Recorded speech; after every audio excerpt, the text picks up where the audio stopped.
All right. So thanks again for being here. Always start off with introductions and just ask folks to share their name, how long you've been with CASA, and just share a little bit about your current case. So I will start. You all know me, I'm Sara, and I've been with CASA on staff for 3 years, a little over 3 years. And I started off as a CASA volunteer, but I was quickly hired on staff. And right now, I currently do not have any of my own cases, which is how it's supposed to be. But I have been working them for the last 3 years due to a lack of volunteers, but we're in a good place right now. So feeling good about that. And I will pass it to Philip, your first name on here, so I'm gonna pass it to you. Okay. I've been with CASA for a little over 4 years. And finishing up a starfish case and starting a new case that Sara just sent me information on yesterday, so we can't tell you anything about it at this point. I can tell you about Philip's case. It's a little boy, he's 5 now, but when he was 3, he was found wandering in a parking lot by himself, and that's why he was brought into custody. And so that was considered abandonment, but mom is trying to work a plan to get him back in her care. He also has autism, and she left him alone because she had to do something quickly at work, but he got out and got to wandering, and folks called CPS. So that's why he's in care. Miss Constance, you want to share? I'm Constance Caldwell. I have about 17 years with CASA, and I've just gotten a new case. In fact, I made my first home visit on yesterday. There are 5 foster children, 6, 5, 4, 3, 2, who has an addicted mother. She has not seen them since October, and there are now plans set up to get her released as far as a permanency is planned. That hearing is scheduled for September the 26th, I think. They were a lovely bunch of kids. Yeah, I think I've never gotten so many hugs in one time at one day. 2 of the kids were born addicted, and they have been followed by DCS for several years. There are several referrals to DCS, and I have not had time, Sara, to go down to the house, to juvenile, and look at those cases yet.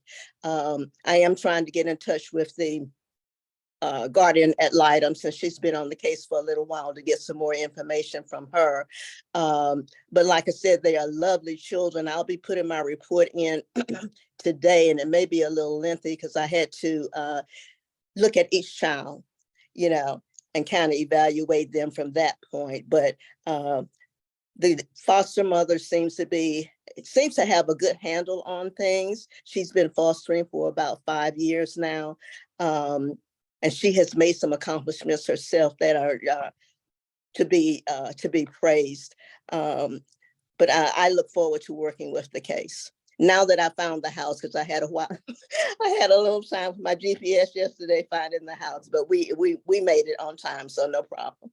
Oh, I'm so glad you had a good visit. I told you they were precious. They are. They really are. Well, yeah, and I'm glad that they've been able to keep them together so far. That's pretty rare with that many kids. Exactly. Yeah. And Miss Constance is also on the foster care review board. So if folks want to pick her brain for anything about that, she's an excellent resource for that. And Miss Lindsay. Hi, I thought I had a lot of kids with 3, but 5 is a lot. I have been a volunteer. I'm a newer volunteer at CASA, so I'm on my first case ever. We were sworn in February. I think it was the last training class. But I have been on this case for several months now, and I have three siblings.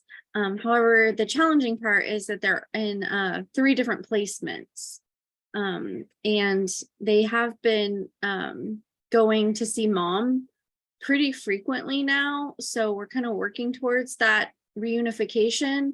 And mom's been doing a lot better. She's done the work that she needs to do so far. The most challenging thing, and I guess I would welcome any advice. The most challenging thing that I'm having is with the 3 kiddos in 3 different placements. And then one of those placements is over an hour away. I'm just having a really difficult time with the scheduling aspect of getting 3 visits in each month. It's just a lot. And then mom's attorney has forbidden me from contacting mom at all. So every weekend, all 3 kids have been going to mom's. And so that would be the easiest time, because then I could see all 3 kids in person in one visit. So scheduling wise, that's a lot easier. And then I can see the dynamic of them together, them with mom, but mom's attorney is not allowed that. She has let me go to mom's if Youth Villages is present, or DCS, but they would only come in the middle of the week. So all 3 kids wouldn't be there, because their own Youth Villages is only handling one of the 3 kids. So that still leaves me struggling to find time to do my in-person visit with the other 2. For example, this month, I'm having a very difficult time. I pretty much availed myself to any time, any day. I said, I'll come to you within a 3-week time frame at the beginning of July. Because I just yesterday flew out of town to see my parents. And so out of that 3-week span, I couldn't make anything work with them. And so I'm kind of at a loss. I have availed my schedule so, so much. But it's just really, all these little roadblocks are making it really challenging. And so I'm feeling like I don't want to fall short of my, monthly visit, but then it's just, I don't know if anyone has any advice.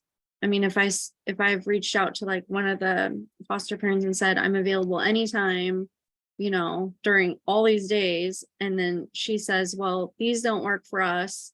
And then she's at mom's these other days, which I'm not allowed to do that. So what do I do? I'm struggling, guys. So, but that said, overall, there's progress. I think a lot of progress, with getting them reunified. The other thing, and I don't know if this is too much for my turn, but the other challenging thing I'm having, which I also welcome advice, is so DCS has this group, email with everyone to schedule a child family care team meeting for whether the kids can return to mom enough that they can go to school in the district where mom lives versus the districts where each of the 3 placements are, because the school year is rapidly approaching. So they just can't seem to get it together. This meeting has been scheduled and rescheduled, and I keep putting it out. I keep trying to reach out, asking about rescheduling to keep the ball rolling to get a date that everyone can discuss it.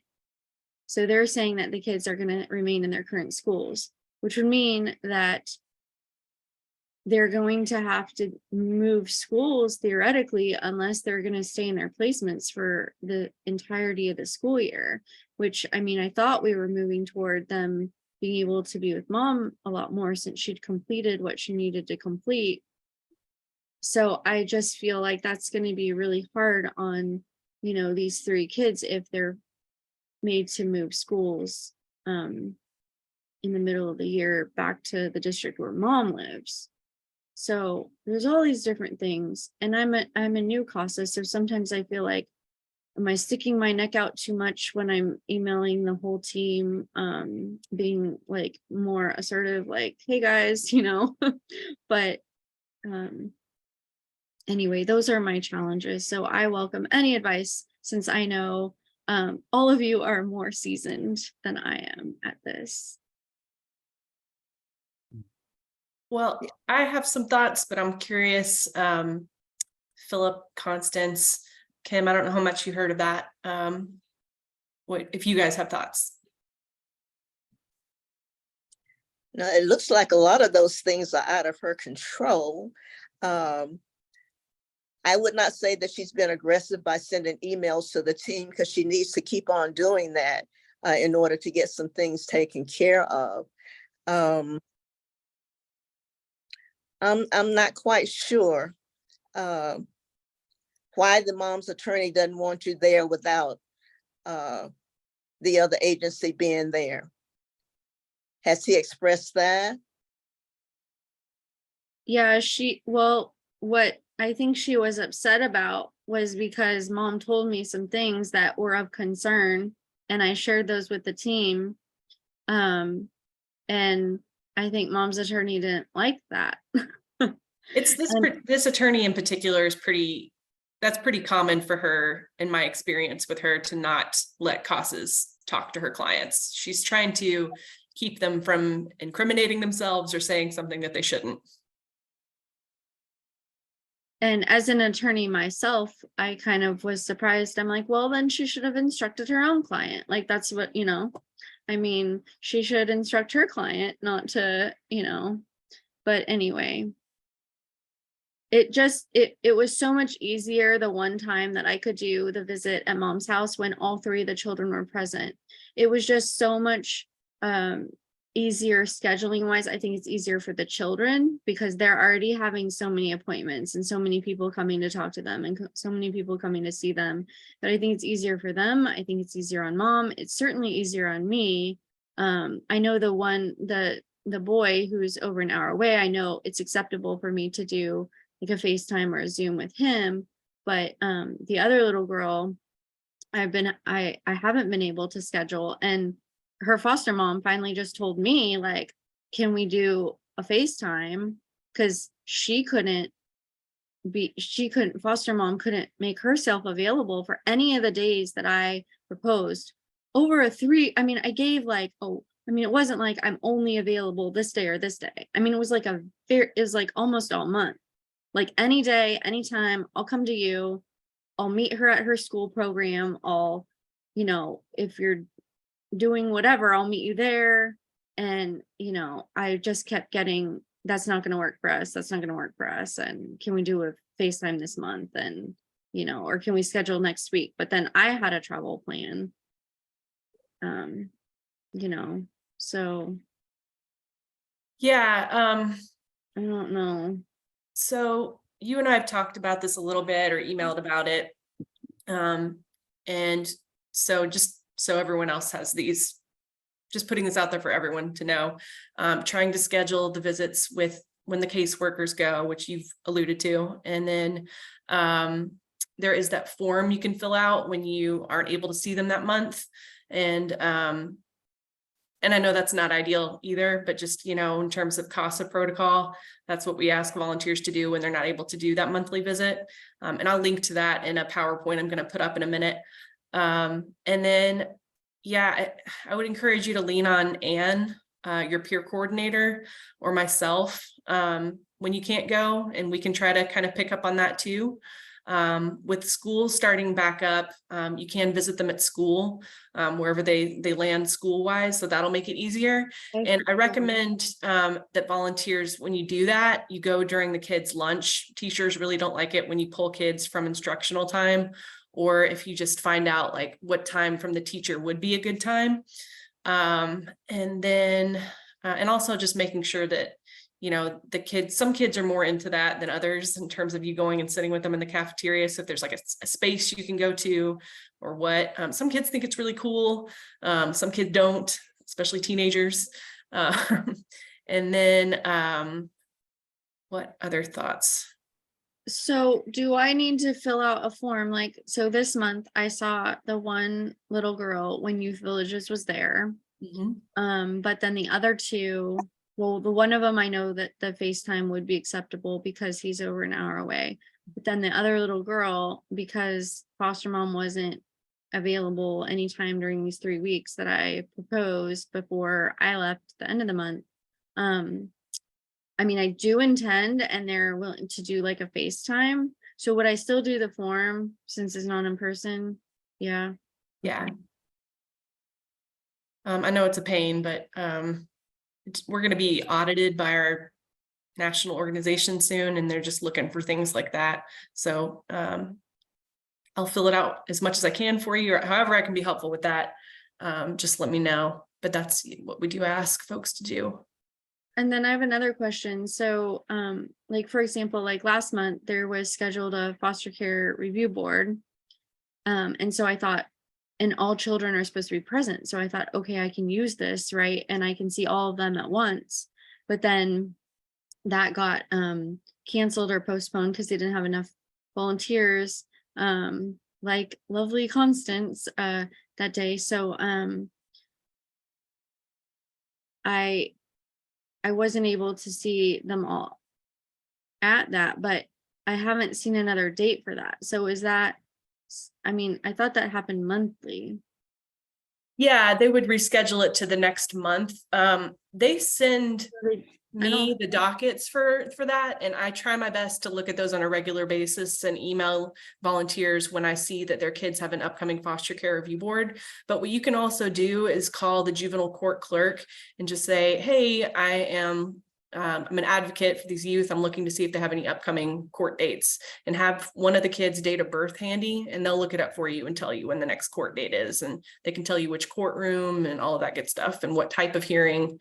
So I encourage volunteers to call every so often just to see if there's something around the corner that we weren't made aware of. Okay. Because it's hard when I was planning on that to be my in-person visit with all 3 kiddos. And I thought, okay, this is scheduled and covered. I'll see them. And then that comes off, and then that doesn't leave me very much time Right. in the remainder of the month to reschedule when that came off. So I feel like my effort is there, but then by reasons outside of my control, the scheduling becomes very difficult. Yeah. And unfortunately, we don't find out until like the day of when things like that happen with foster care review boards. So they also they'll cancel the foster care review board if the permanency plan has not been ratified or it's not up to date. That's something that they've just started doing within the last several months, which you would think that they would want to see them even more if they, they hadn't been to court, but that's not what's happening. So yeah. I know it's frustrating. I see your effort, and it's a challenge, especially given all of the different placements. But with the school, I was also going to say the kids aren't even on a trial home visit. So, I doubt that they would want to change the schools until that's even happening. But the crazy thing is that they're with mom like the majority of the time. They're with mom more, that they're only going to their placements like 2 nights a week. Yeah, I imagine that'll change when school starts. It's just odd. That is odd. Mm-hmm. And that's part of what I had vocalized that mom's attorney didn't like. But yeah, the last child family care team meeting, they thought at least the boy, the older one, was very ready to come home, and mom had done everything, and they were talking about starting that before the next school year. But the summer flew by and nothing's happened. Yeah, we just need to meet, and it looks like we're moving towards that as far as I can tell from the last email thread that I read. So yeah, hopefully we'll meet soon and address some of these things, because it looks like we have a date and a time picked. Well, So I mean, but this is like the 3rd or 4th date and time that was picked, and the others like were picked and then didn't happen. yeah, if that continues to happen after this, if say things fall through with this next one, we probably need to make the DCS attorney aware of that for that courtroom. So do you know whose courtroom your case is being seen in? No. Okay, well, I can look it up, but I could, yeah, I'd have to look back in the whole like at that, while before I came on it. yeah. I haven't, it hasn't actually had a court date that I've like since I should tell others I'm the second CASA on this. So I came in kind of like midway through. And since I've been on it, like there hasn't been any court date that I've had the opportunity to attend. Right. The way that I kind of rank things when I'm concerned about something that's not happening on a case, first I reach out to the FSW, then I reach out to the guardian ad litem, then I reach out to the team lead. And then at that point, if that nothing's working on that, I ask you guys to let me know that so I can involve the DCS attorney. And we prefer that the emails come from us team leaders rather than the CASA volunteers, so that they're not getting 300 emails from 300 different people. They're just, it's, they see our names and they know who we are, and we're not like inundating them. Not because we're trying to usurp you guys, but we just want to make sure that they're actually responding to our emails when we get in touch with them. And Sarah, as related to the foster care review board, just one fact, because we've had a lot of cancellations lately, I guess because of summer and people are there and gone, things like that. They are always not able to schedule the next month. It all depends on what the docket was for that next month. It may be 2 months later before the foster care is rescheduled. Gotcha. That's helpful to know. Kimberly, you want to introduce yourself? Hi, I'm Kimberly Webb. Next month will be 13 years I've been with CASA. I am located in Memphis, Tennessee, Shelby County right now. And right now I am seeing residential children that are from Davidson County. So that's about it. Thanks, Kim. Does anyone else have any? Lindsay, do you feel like, I know we weren't able to hand you the answer on a silver platter, and I apologize for that. But do you have anyone else have any issues they want to talk about related to their case or otherwise? Well, thank you for bringing those to the table. That's a big part of why we have these team meetings, Lindsay. So I hope you found some of that helpful anyway. Yeah, is there anything just real quick that I should make sure to include on that form so that like we're okay in the situation? I mean, because I think it's important if they're auditing us to know like that I proposed like nearly 21 days out of the month that I could be available any day, anytime, anywhere. And I mean, I don't know what's reasonable. I mean, like, because I have a job too. And you know what I mean? Like, so, I mean, it's to the point where like, if weekends are out, that leaves limited, with my work schedule too. So it's just, I don't want to fall short, but when I propose like 21 days and change everything on my end to accommodate, and then it's, That's just what do I need to include in understandable. that form so that we're covered? I mean, As long as you just put it in a contact log entry, then you're good. okay. Yeah, I just want them to know that, I mean, I've gone to extensive lengths to accommodate. Yeah, it definitely sounds like it. But no, as Sarah, long as you commute, go ahead, Constance. let me just ask this question. Oh, and I have two questions. Are Saturdays definitely out as far as visitations are concerned? You can For visit me, anytime.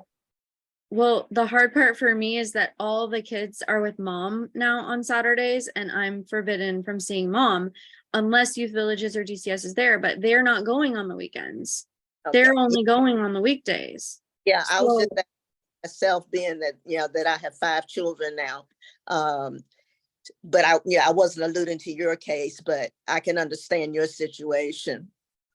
Yeah, I would love to do it on the weekends for my schedule. That's much easier, but all of them have been having the visits with mom on the weekends. And since I'm now prohibited by mom's attorney from going Right. without the presence of DCS or youth villages, they're only seeing the kids during the week. They don't do weekend appointments. So that completely takes out every weekend of every month. Yeah. Yeah. So Yeah. You have a challenge. it's very challenging. And then Sarah, my second question doesn't have to do with a case, but as I was preparing for my visit on yesterday, I remembered that we used to have CASA cards that the volunteers could take out and give to the foster family for reference. Do we have any cards now that we give out or we can give out? I have not heard of that.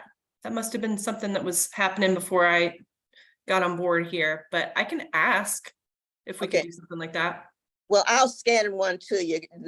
I have some of the old ones left, but they have the Woodland Street address on them. So Yeah, please do. And I'll float that at our next team meeting here at CASA. That's a okay. great idea. One other question. I don't have a CASA ID. But It's in is my I car. supposed to still get that? It's what? It's in my car. Oh, okay. I need to get it to you. Okay. Yeah. Next time we have court, I'll meet you there, or I can leave it here at the office for you as well, whichever you prefer. Okay. I'll be out of town now for a little bit, visiting my family. But now that I know it's there or you have it, I'll reach out. Yes. Okay. Because that'll help me when school starts, and I can hopefully avoid scheduling with all these other people and just go to the school. I'll probably need it. Absolutely. And some volunteers like to print out your discovery order or order of appointment that's in Optima, because it says, you know, you're court appointed and you're allowed to do this, that, and the other. It's just it's an official looking document, and some people like to bring it with them. Yeah, I always take mine with me wherever I go. Oh, it's a good thought. Any other questions? These are great questions. I wanted to say to Constance, I had some of those cards, and since we don't have the 425 number anymore as CASA as a whole, I just jotted out that number and put my personal cell phone number in, but I gave those to like the FSWs and everything. So we Yeah, had some, I don't know. I made some yesterday and took it with me so that I could give to the foster mom so she could have it, you know, directly with her. So I did make just a couple of my own to do that. What kind of information does it have on it? You mean the card itself, the original card? It just has CASA, and it has a slot for the volunteer's name, but it has the address, CASA's address on it. Okay. Like I said, I'll scan you one. Okay. I was just curious. All right. Well, I prepared a few things. Let's see. Where is my PowerPoint? It's not showing up. Let me close some things down, y'all, real quick. Sorry.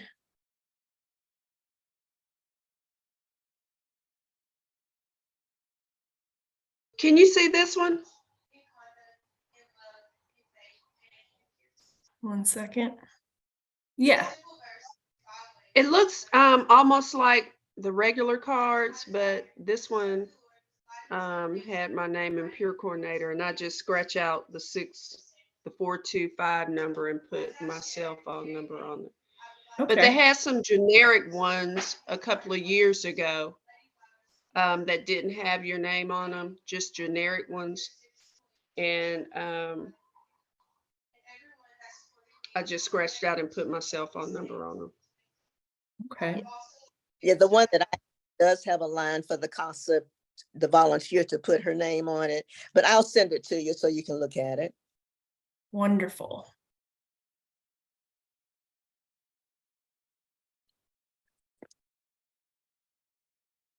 Can you guys see this? Yes. Okay, Mhm. great. Yes. Yeah, I just prepared a few little reminders that I'm going to share with you guys. Upcoming dates. We've got the Breakfast of Champions. It's where we celebrate our volunteers who are having 5-year anniversaries, 5, 10, 15 plus. If you want to come to that, we would love to have you. It's at Hillwood Country Club. And then the summit is on a Saturday. We ask volunteers to attend that if at all possible, and that will give you half of your training hours for the year. Also a good idea to just bear in mind that this is kind of a midpoint of the year, and just be thinking about where you are with your training hours. We do require 12 continuing hours of education annually. So if you're not halfway there that yet, might want to be thinking about that, but you can get 6 of those hours at the summit. Okay, and this is just generally speaking, if you work with an attorney named Dustin Fader, he is retiring for most of his cases. And you can check with Dolores to see who's been appointed to your case if you do work with him. And then I'm going to send this PowerPoint after this meeting, and this will link you to that exception form. I've sent it out before, but just as a reminder, that will be sent to you. Okay, just some reminders about, we've already talked about some of this, it just came up naturally today, but just some reminders about the Foster Care Review Board. You can call them periodically and have the date of birth handy for dates. That's for all court dates, not just Foster Care Review Board. And please make a plan with the team if there's a reason why the child does not physically need to be around their biological parent, whether that would be re-traumatizing, or if there's just whatever reason there is that child does not need to be around the parent. We need to make a plan for them to come in at separate entrances, that kind of thing. And then I always encourage volunteers to arrive early and talk to the Foster Care Review Board if there's topics that do not need to be discussed in front of the child. For example, that child might not know that their foster parent is not pre-adoptive. They might think that they're on track to be adopted by them. And so we've actually had recently cases where the Foster Care Review Board has unwittingly shared that information with a child. Or, we don't need to talk if the biological parent has experiencing relapse and they're not engaging. We might need to think about how that's addressed in the meeting. A child, if they are 12 or up, they have permission to stay in the room while the Foster Care Review Board is debriefing, and other staff members and CASA is asked to leave out of the room. The kids can stay. And that was just something I learned recently. I didn't know that. And we've already talked about plan of cares being ratified. Okay, just had an incident come up recently where I thought I would just slap a slide on here about this. As a CASA, we can't really give legal advice. We're not attorneys, except for Lindsay, who is an attorney. but not in this capacity. Right. In this capacity, we just remind folks, you might have so much experience as a CASA that you know a lot about how legally this is going to work out with your case, but we can't give that type of advice.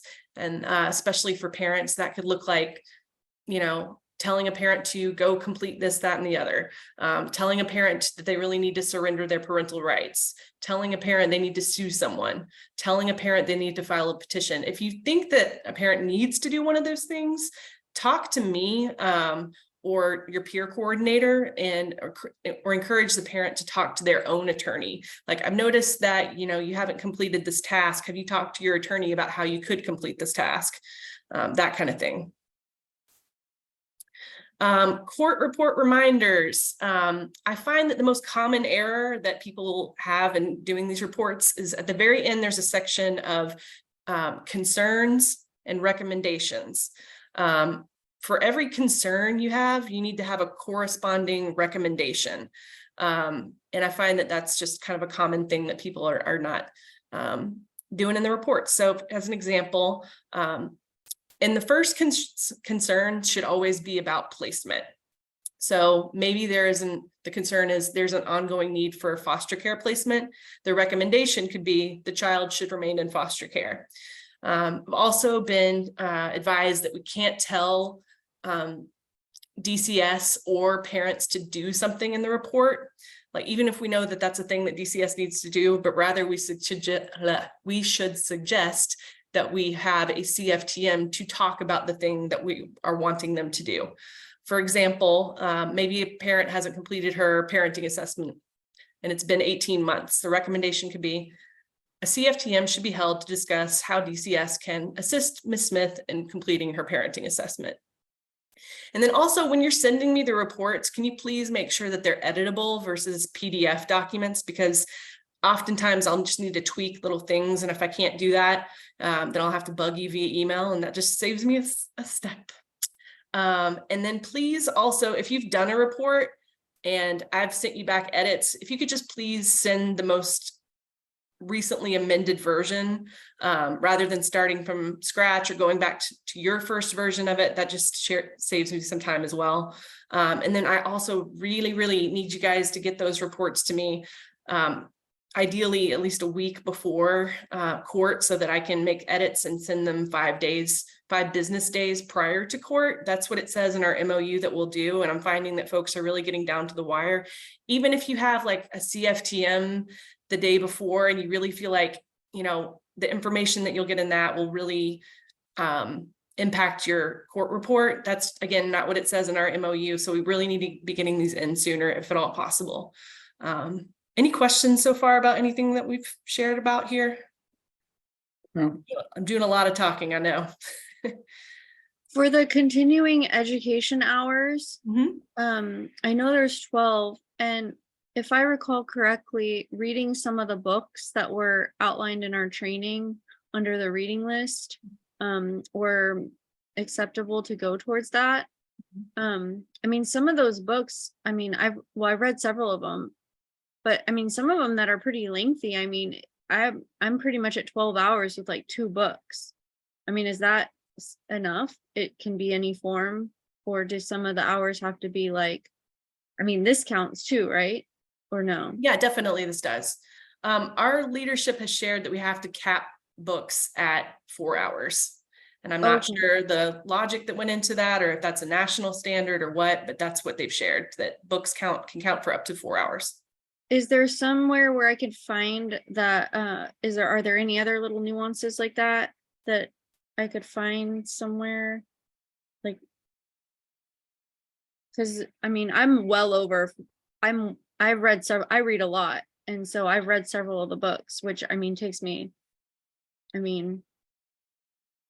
No, I think that's the only one that has that little caveat. Like if you listen to a podcast or a webinar or whatever, those all count for that amount of time, but that's the only caveat that I can really think of. Okay, so there's no just because lawyers, we've got tons of legal education hour nuances. Like so many have to be like live in person versus like web and self-study. So nothing like that. Okay, cool. Yeah. All right. Just a reminder, when you're in Optima doing a contact log entry, please click the kids' names every time, even if it's not something directly related to, like you didn't interact directly with the child. We add up all these hours at the end of the year and show them to our funders and our grants to say, hey, our volunteers spent this amount of time doing advocacy for kids. So that just helps us report out on the hours, even if it's not directly correlated to working with the child. So do I click, sorry for all the questions. You're fine. Okay, so I've heard 2 different things. So let's say, so I've got 3 kids, right? So all 3 kids' names are listed there. So if I'm doing an in-person visit with one of the kids, do I just click the one, or do I still click all 3? All 3. Okay, even though I'm not having any contact with the other 2 on the I know one. it seems a little weird, but the idea is hopefully the time that you're spending is producing positive results for the kids in general. And that's what we like to report out on. Okay, so just pretty much all 3 all the time. Yeah. Okay. And that's something that your PC is not doing, and I haven't communicated well to her. So if you're hearing 2 different things, that's maybe why. Okay, thanks. That's why we're meeting. Sorry, I have a lot of, I'm the newbie, I'm sorry. You're fine. That's why we have these. That's literally why we have these meetings. All right. So I don't expect you guys to read all of this, but again, when I send you this PowerPoint, these are just some court report recommendation categories that you'll have just to look at on this slide. If you're kind of struggling with what should I recommend, these are just some things that you can recommend. So I'll let you guys read that on your own time. Okay, and again, training hours, we've talked about this, 12 annually, Title VI, that can be done. We send that out at the summit, and it's quick. We'll talk more about that at the summit. The summit counts for 6 hours and books can count up to 4. Can you roll hours over to the next year, or is it do all 12 in each year? The idea is to do them in the year, Okay. so that we're lifelong learners. Yeah. Again, a visitation, we've talked about all this. If a child is on runaway status, we still need that form filled out, even if we're not, this is usually more so with teenagers, but still need the form if they're on runaway status. And again, we've talked about this. This is a number for the juvenile clerk. Foster care review board is done in person. They're not doing Zoom links. They do Zoom links for the kids if they are, I think, more than an hour away. But I think that's coming to an end next month. But they've been saying that for a long time, but they are being held in person. No dogs at court, even if your dog is a trained therapy dog, and no dogs at visits. It's just too much of a liability for us, and we don't want to be sued and stop being a CASA. So, I think we've talked about all of this.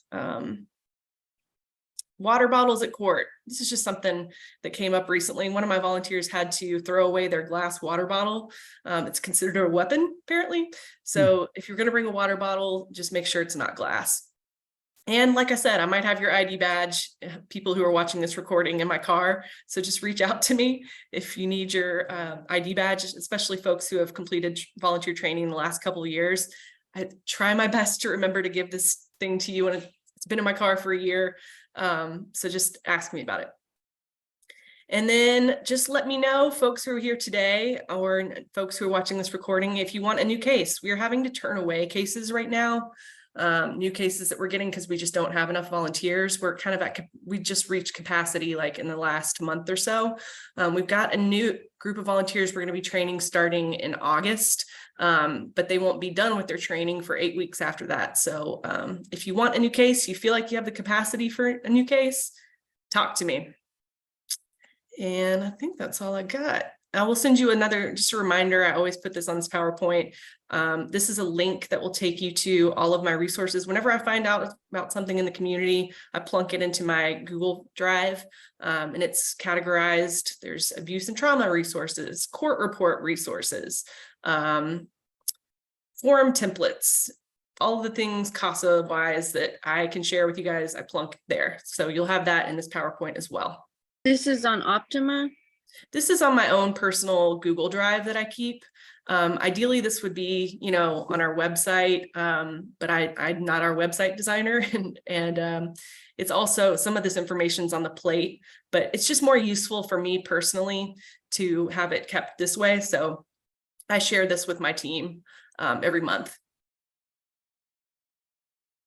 So yeah, that's all I got. You guys have any questions about anything?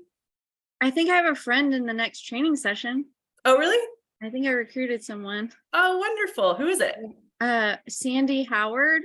Okay, I'll be on the lookout. I don't know if she's officially, but I know that she has talked to everybody. She had her interview? Yeah. Well, then she's probably in this class. Yeah. Incidentally, her brother is Tim McGraw. Really? Yeah. Don't tell her. I mean, I'm good friends with them, but she probably won't volunteer that, but how cool. Yeah. Oh, fun fact, right? that's amazing. Yeah. But she has 4 kids, some grandkids. Okay. So yeah, she said she saw what I was doing and was super interested. So I was like, really? Yay. Well, thank you for spreading the good word. Really, really appreciate it. To hear that somebody especially now that I hear you're turning away cases. We are, unfortunately. And we don't take it lightly when we do turn one way. There's a lot of factors that go into it. Like, you know, do we feel like they have a support system outside of this? Do they have a really good guardian ad litem? Are they with Agape because they're just Agape and they're wonderful? Or, you know, so we're being pretty mindful about it. But yeah, that's kind of where we're at right now. Any other questions? Oh, All right, well, I will let you guys get about the rest of your day. Thank you so much for joining. Really appreciate it. Lindsay, always feel free to come with all the questions. That's, like I said, why we're here. And it's good to see you guys, and I'll see you next time. Okay. Thank you. Thanks, Bye. everybody. Bye.